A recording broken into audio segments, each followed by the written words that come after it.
de grâce, le Seigneur est avec toi. Tu es bénie entre toutes les femmes, et Jésus, le fruit de ton sein, est béni. Sainte Marie, Mère de Dieu, priez pour nous pauvres pécheurs, maintenant et à l'heure de notre mort. Gloire au Père et au Fils et au Saint-Esprit. Comme il était au commencement, maintenant et toujours, à les siècles des siècles. Du psaume 139.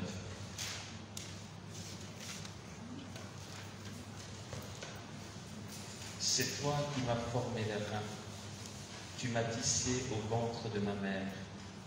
Je te rends grâce pour tant de prodiges, merveille que je suis, merveille que tes œuvres. Mon âme, tu la connaissais bien, mes os n'étaient point cachés de toi, quand je fus façonné dans le secret, brodé au profond de la terre. Mon embryon, tes yeux le voyaient, sur ton livre, ils sont tous inscrits les jours qui ont été fixés, et chacun d'eux y figure. Mais pour moi, Seigneur, que tes pensées sont difficiles. Ô Dieu, que la somme en est imposante. Je les compte, il en est plus que sable. Et je finis, je suis encore avec toi. Amen.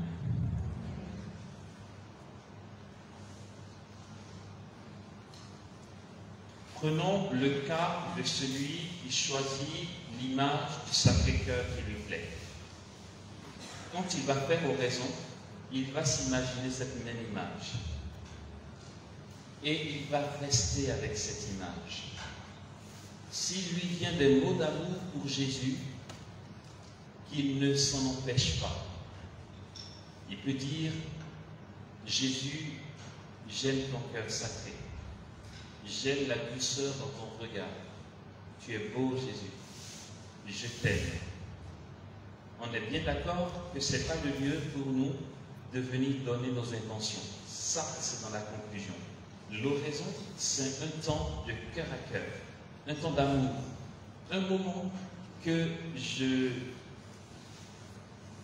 réserve pour être avec Jésus, pour profiter de Jésus que j'aime. À travers cette image qui me parle, je reste là et je prends mon temps avec Jésus. N'ayons pas peur du comment on fait, n'ayons pas peur de ce qu'il faut dire. Il n'y a rien à dire que d'être avec l'être aimé. Reste avec lui, profite de chaque instant, de chaque seconde. Écoute battre ton cœur au rythme de la joie que te procure sa présence, au rythme de la joie que te procure cette image. Et laisse l'Esprit Saint te conduire. Il y aura des moments où ça va être calme plat, dans un vis-à-vis avec Dieu, et d'autres instants où tu sentiras un amour fort et où ton cœur bondira, et tu verras jaillir de tes lèvres, de ton cœur, un je t'aime. Jésus, habite-moi. Jésus, je veux demeurer avec toi. Reste avec moi. Je veux rester ici. Et nous allons voir que plus nous allons grandir, nous allons avancer dans les rencontres avec Jésus dans l'oraison. Et il nous viendra des moments où on aura envie de ne plus rien faire de la vie. C'est normal. On dira à Jésus, je ne veux plus rien faire, je ne veux plus quitter cet endroit. Je ne veux que toi. Si nous sommes censés rester là pendant 1 heure, nous vivons ce cœur à cœur pendant 1 heure. Et nous faisons la conclusion. C'est pourquoi il est important de partir de cette image qui nous plaît. Un autre prendra peut-être l'image de Jésus en croix. C'est ce qui lui parle. Et il fera la même chose. Un troisième prendra l'image de Jésus en prière parce que ça lui parle. Et il fera la même chose. Mais si nous avons compris que ce que nous imaginons n'est rien d'autre que le reflet de ce que nous vivons à l'intérieur, alors nous avons compris que l'image qui nous plaît n'est pas fortuite, ou du moins le fait que cela nous plaise n'est pas fortuit, c'est que ça correspond à un besoin en nous qu'on ne sait pas, dans les secrets de nos âmes, de nos blessures, de notre histoire, de nos aspirations. On va se rendre compte que si l'autre choisit l'image de Jésus en croix, c'est qu'en lui, il y a un besoin que Jésus soit en croix pour lui. Il ne sait pas se l'expliquer. Et c'est là que Jésus nous attend. Or, au-delà d'une simple imagination, nous allons nous rendre compte que ce qui est reflété par l'imagination et qui est plus profond que nous ne connaissons pas est ainsi en train d'être rejoint par Jésus et guéri par lui. On n'a pas besoin de savoir de quoi il s'agit. Tout est-il que pour toi, c'est le Christ en prière qui te parle. Ça te parle parce que dans le fond de ton être, il y a un besoin lié à Jésus en prière. Et ce besoin lié à Jésus en prière sera comblé tant que tu prendras le temps de t'imprégner de cette image qui te plaît. Ce qu'il ne faut pas faire avant que j'oublie, ce serait de faire du yo-yo. Un coup ci, un coup ça.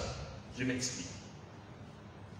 Oui, tu sais quoi, Amos, cette fois-ci, quand j'ai fait l'oraison, c'est vrai, j'étais tellement bien avec cette image que quand l'heure est arrivée, j'ai rajouté encore 15 minutes tellement j'étais bien. Donc, même si votre love est tellement intense, quand l'heure arrive, tu arrêtes. Pourquoi c'est important? Parce que si tu te permets de prendre plus de temps sous prétexte que tu te sens bien, tu seras tenté de raccourcir sous prétexte que cette fois-ci tu es fatigué. Du coup, parfois, tu feras 40 minutes de raison et d'autres fois 1h30. Si c'est suave et bon, tu arrêtes après 1 heure. Si c'est cette galère, tu es distrait, tu t'énerves, tu ne fais pas 20 minutes, tu fais 1 heure. De sorte que dans la durée, tu es 1 heure d'oraison. Ok. Tu peux augmenter ton temps d'oraison, mais ce n'est pas pour revenir après. Tu es libre de dire à Jésus, désormais, on se rencontre 2 heures. Mais si tu as décidé, alors c'est 2 heures. Tu ne reviens pas faire 1 heure sous prétexte que cette fois-ci, tu n'es pas inspiré. Parce que des moments comme ça, il y en aura à l'appel. Où tu es assis et puis tu n'as pas l'impression de prier. Parce que tes pensées vont dans tous les sens.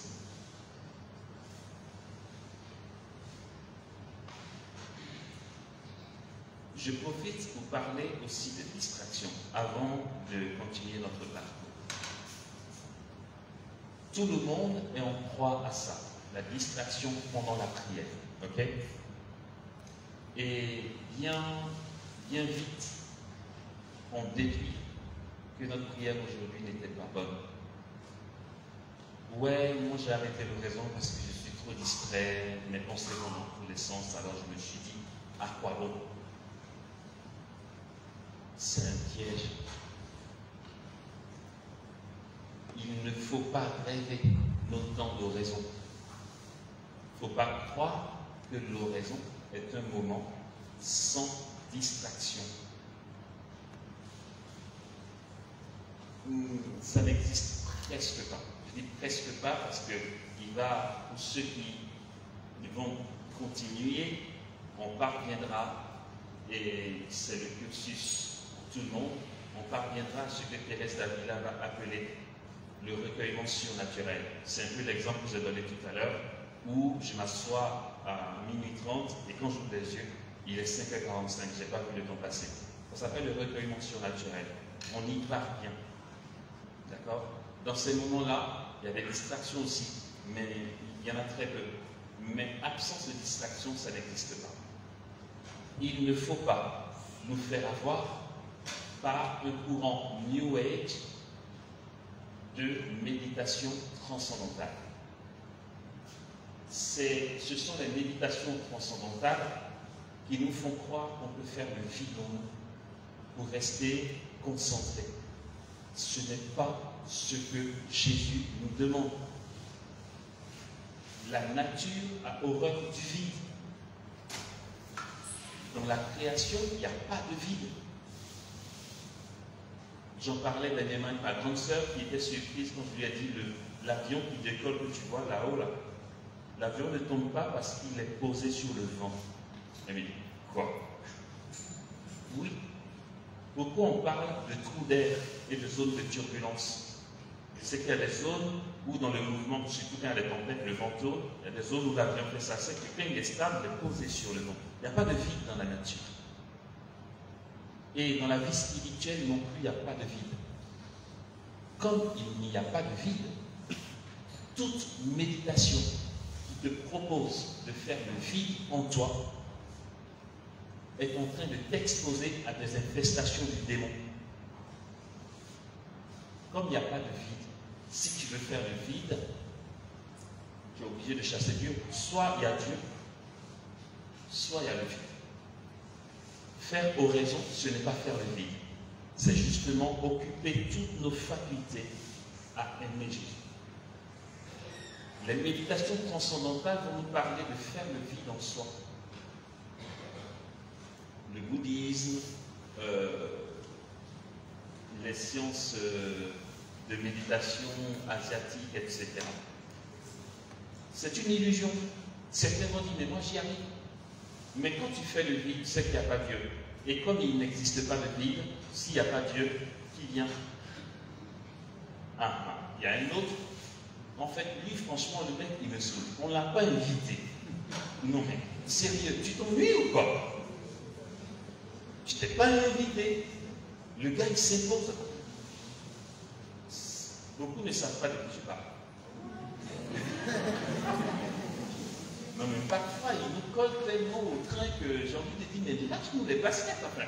Tu étais avec Dieu, tu dis que tu vas te séparer. Sépare-toi et va où tu veux. Quoi? Ouais, mais quand je me suis séparé, il n'y avait personne d'autre. Alors je viens m'amuser avec vous. Donc, le vide, non. Par conséquent, il ne faut pas s'étonner que dans nos temps d'adoration et ou d'oraison, on ait des distractions. Nous sommes des humains.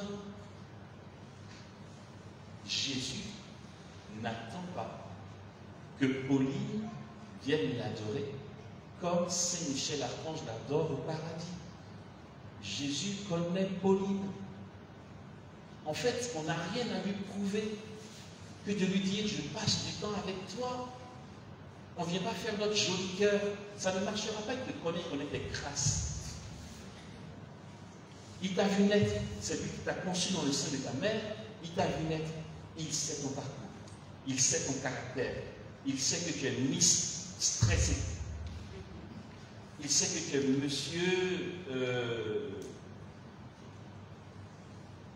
Monsieur Boujotte. Il le sait. C'est pas parce que tu vas commencer l'oraison demain que Jésus va faire connaissance avec toi. Il te connaît. Il sait que tu es tellement stressé, préoccupé, c'est tout ça qui lui plaît. Quand il te dit, Élodie, viens, il te dit, Élodie, viens, c'est pas que ton prénom. Élodie, dans tout ce que tu es, il sait, il connaît, il voit, il dit, viens. Du coup, comment voulez-vous que Jésus soit déçu, qu'on vienne devant lui, qu'on soit distrait? De toute façon, la distraction, on ne choisit pas. La preuve qu'on ne choisit pas, c'est qu'on n'en est pas fier.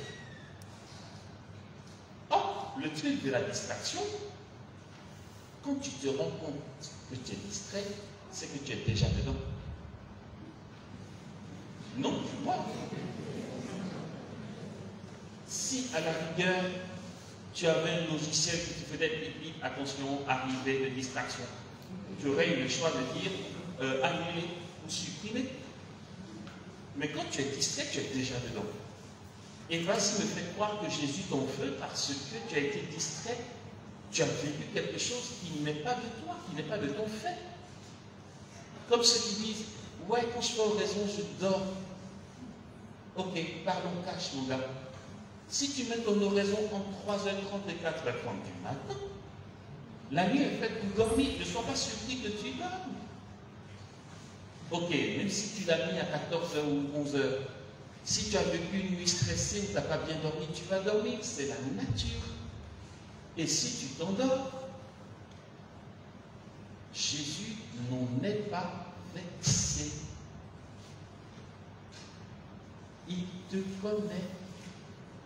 Et il trouve ça très beau et surtout même très mignon. On me dit, mais je vous assure, je dis à la semaine dernière, regarde-moi ça. Le gars, il est KO, mais il vient quand c'est trop chaud. Il dort. Il est KO, mais il est venu quand même. C'est trop touchant, quoi.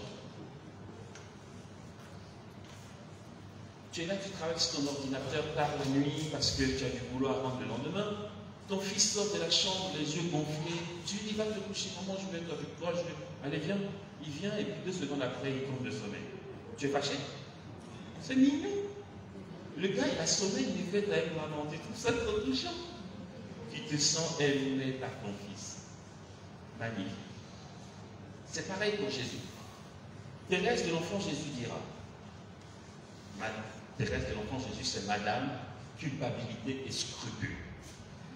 Sainte Thérèse de l'enfant Jésus, la grande sainte des temps modernes, patronne de mission, c'était Madame Scrupule. Elle disait, je n'arrête pas de culpabiliser. Je me dis, Seigneur, je prends la résolution de ne plus culpabiliser. Sauf que 2 secondes après, je culpabilise.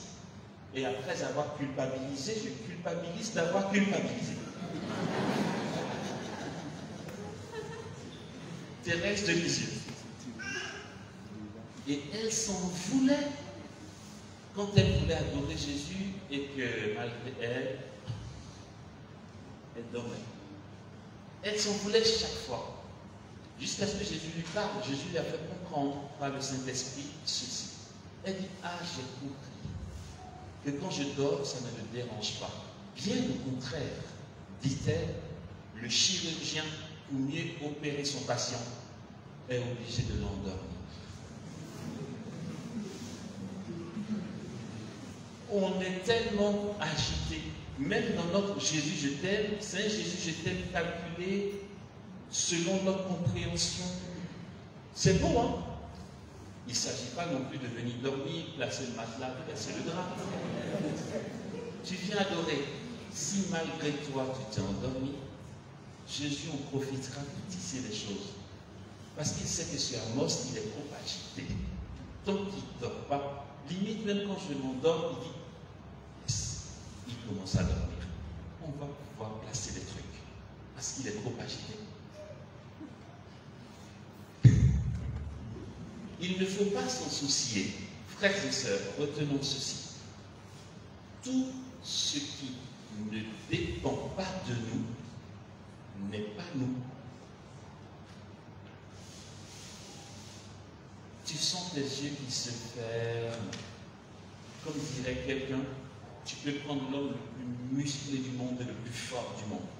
Et il a sommeil, aucun de ses muscles ne peut retenir ses petites paupières. Ça tombe et il fait. Il ne peut pas. Tout ce qui, rien de ce qui ne dépend de nous n'est nous. Tu es distrait, c'est pas grave. Non mais Amos, tu ne comprends pas. C'est que cette fois-ci, pendant 1 heure, j'ai été distrait 58 minutes. C'est abusé quand même. Et alors? Est-ce que tu as été au rendez-vous pendant 1 heure? Oui. Tu étais là? J'étais là. Donc c'est bon. Ce n'est pas à nous. de juger notre adoration. Ce n'est pas à nous de qualifier que notre adoration est réussie ou pas réussie. Ça ne nous regarde pas. Ce qui est notre fait, c'est notre volonté et notre désir d'y être. Je le rappelle souvent, une adoration ou une oraison réussie est une adoration ou une oraison voulue. Point. Ce qu'il y a à l'intérieur, ça ne dépend pas de nous. Si Jésus veut qu'aujourd'hui tu sois saisi en extase, goûtant, si tu veux jouer avec les plumes de l'aile de Saint-Michel-Archange, c'est lui qui décide. Si aujourd'hui il permet que ta fatigue, tu l'expérimentes, c'est lui qui fait. On n'a pas à juger notre temps d'oraison. Donc on fait ce qu'on a à faire. Ce qui ne dépend pas de nous n'est pas nous. Il faut qu'on soit clair là-dessus. J'ai dit qu'on vous parlerait du parcours, je vais voir Dieu. En fait, c'est les frères et sœurs qui se retrouvent de vendredi 20h à dimanche 20h. Et dans ce week-end-là, ils font 30 heures d'adoration, 2 fois par mois. J'ai souvent entendu dans leurs questions, mais c'est long et on s'ennuie. Il n'y a pas un risque qu'on s'ennuie. Et là, je réponds, mais et alors? Ah bon? Et alors? Ouais, mais si tu avais quelqu'un que tu t'ennuies, c'est que tu ne l'aimes pas. Oh, tu l'aimes assez pour avoir décidé d'être là, en fait. C'est suffisant. Et pourquoi il t'envoudrait de t'ennuyer? Quand il est là exposé, il fait le choix de ne même pas bouger un petit peu. Si au moins de temps en temps, Jésus peut-être t'as fait le truc. Non, Jésus, il est là, il est blanc, il est. Et parfois, tu espères voir un truc. L'hostie ne bouge pas.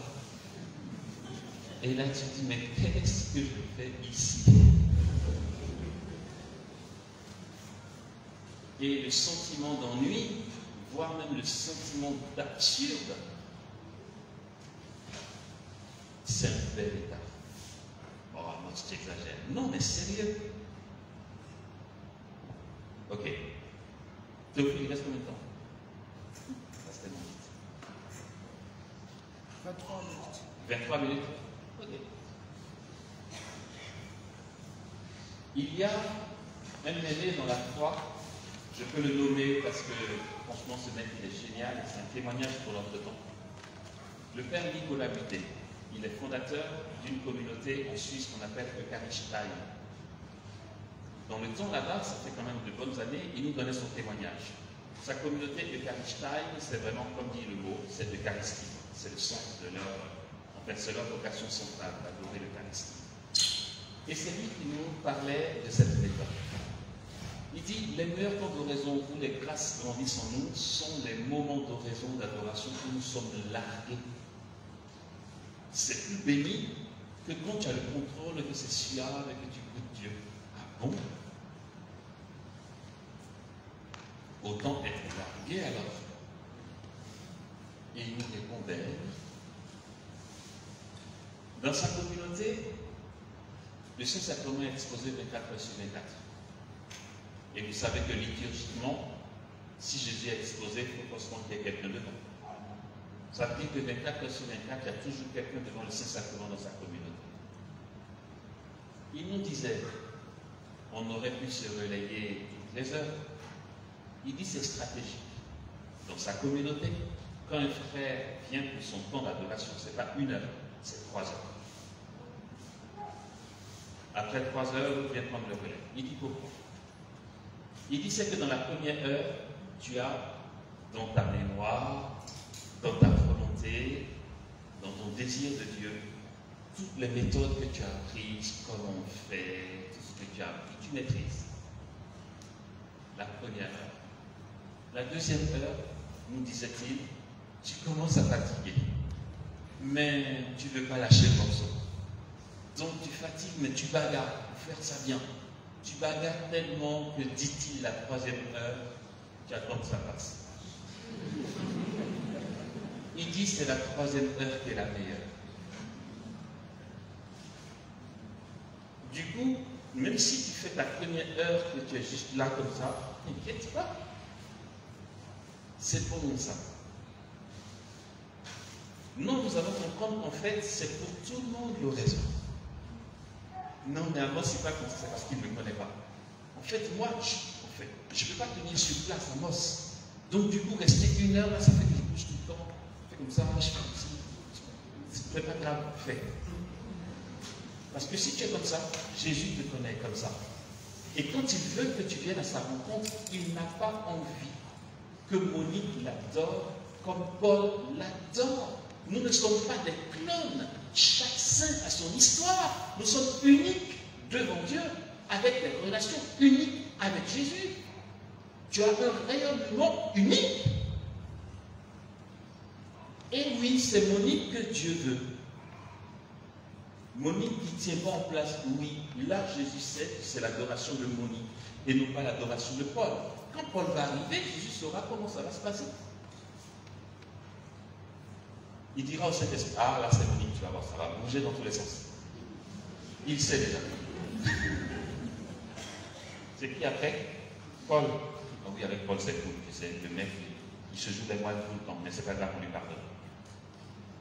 Il sait, d'accord? Oui. C'est bien qu'on écarte tous ces côtés-là. Bon, on continue. Tu as pris ton image, tu es resté avec Jésus, tu as exploité. Voici comment la suite va se passer.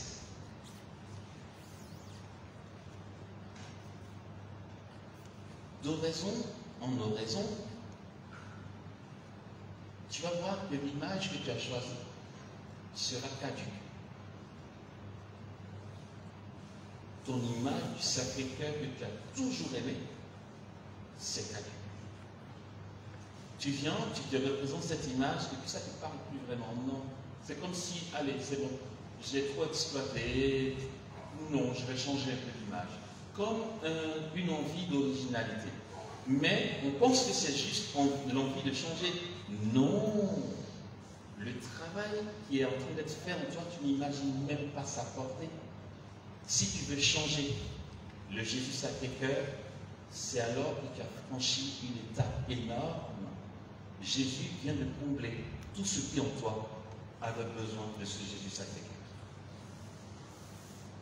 Du coup, tu te mets devant, ça ne te parle plus vraiment, tu dis, ça va, on a assez. Et donc, change d'image. Et tu fais comme sur une tablette. Hop là, pas de Jésus Sacré-Cœur, Jésus en croix. Ouais, pourquoi pas? Non. Alors, Jésus en prière, ou ça peut être trop mystique au cas où. Jésus en croix. Non, on a déjà dit. Jésus bénissant les enfants. Ah ouais. Ah ouais. Ouais, ça colle. Hop. Tu décides désormais ton oraison, c'est avec Jésus qui bénit les enfants. Tu grandis. Ça paraît rien. Tu grandis dans ton intérieur. Le Seigneur est en train de mettre en place des choses en toi. Il restaure des trucs. Tu réalises même pas. Et tu vas voir combien l'oraison va illuminer ton quotidien, dans tes rapports. Comme j'ai dit tout à l'heure, les gens s'étonnent d'être différents face à certaines situations. C'est que la première image a rétabli des choses en toi. Ni vu ni connu. Tu ne te reconnais même plus dans ton tempérament, dans ton caractère, parce que Dieu a replacé des trucs.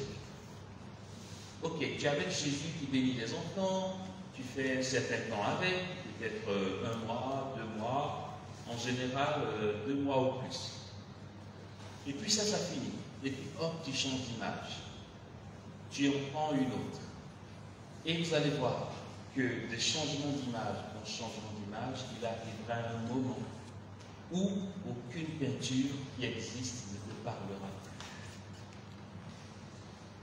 Tu vas toi-même imaginer ton Jésus et l'habiller comme Dieu. jusque-là, on va penser que c'est normal et qu'on se lasse vite des choses. Non, c'est l'Esprit Saint qui travaille en toi là. Moi, personnellement, dans le temps, je faisais raison. C'était ça. Je m'imaginais mon Jésus. Non, mais laissez tomber. Ce que j'imaginais, c'était trop génial. C'était mon imagination. Mon Jésus. J'ai dit, allez, faisons ça bien. Alors, j'imagine, c'est un soir, la messe vient de finir, je suis resté un peu me recueillir, tout le monde est parti. Je sors, et puis dans la rue, il n'y a personne. Et d'un coup, il y a une lumière. Tout ça, c'est dans ma tête. Hein. Il y a une lumière. Quand je lève les yeux, Jésus est là, il m'a apparu. Je décide de comment il est habillé. Je décide qu'il a un manteau rouge, une tunique blanc cassé, et une lumière sort de sa poitrine. Il me sourit, les mains ouvertes, de ses plaies, deux lumières sortent qui viennent m'environner. Je suis tellement saisi que je tombe à genoux. J'imagine mon scénario. Et je fais oraison avec ça. Et ça ne te regarde pas.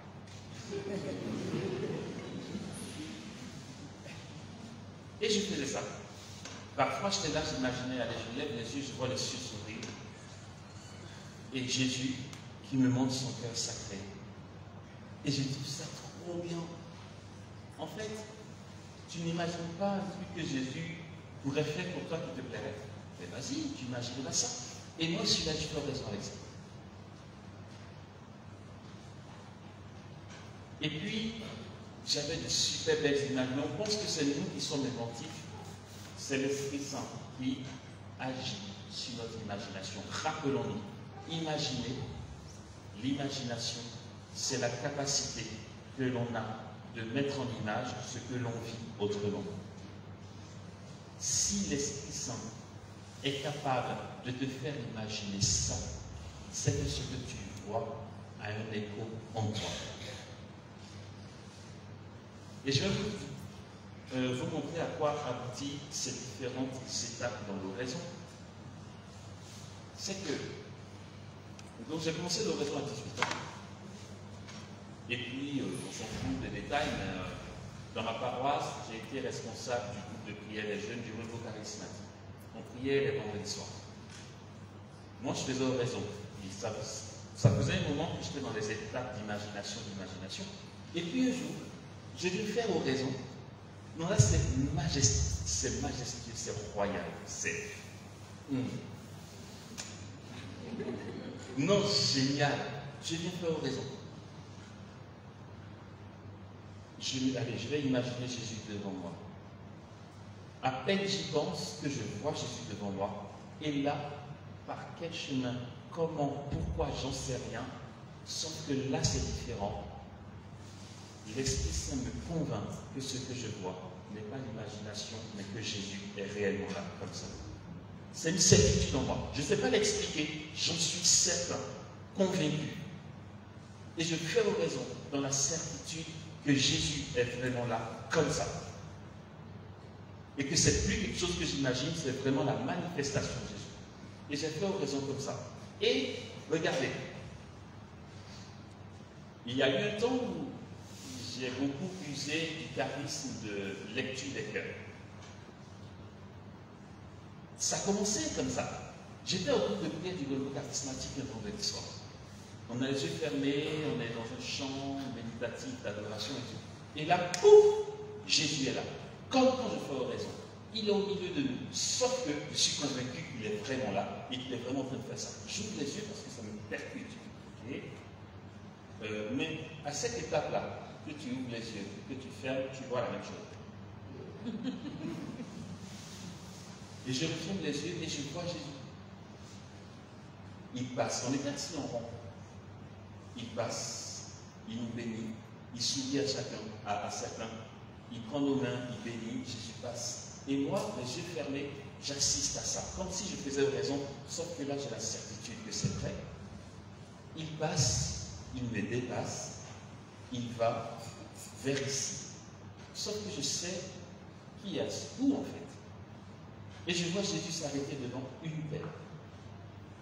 Et il pose sa main sur sa poitrine parce que son cœur est rempli de tristesse, de blessures, de souffrance.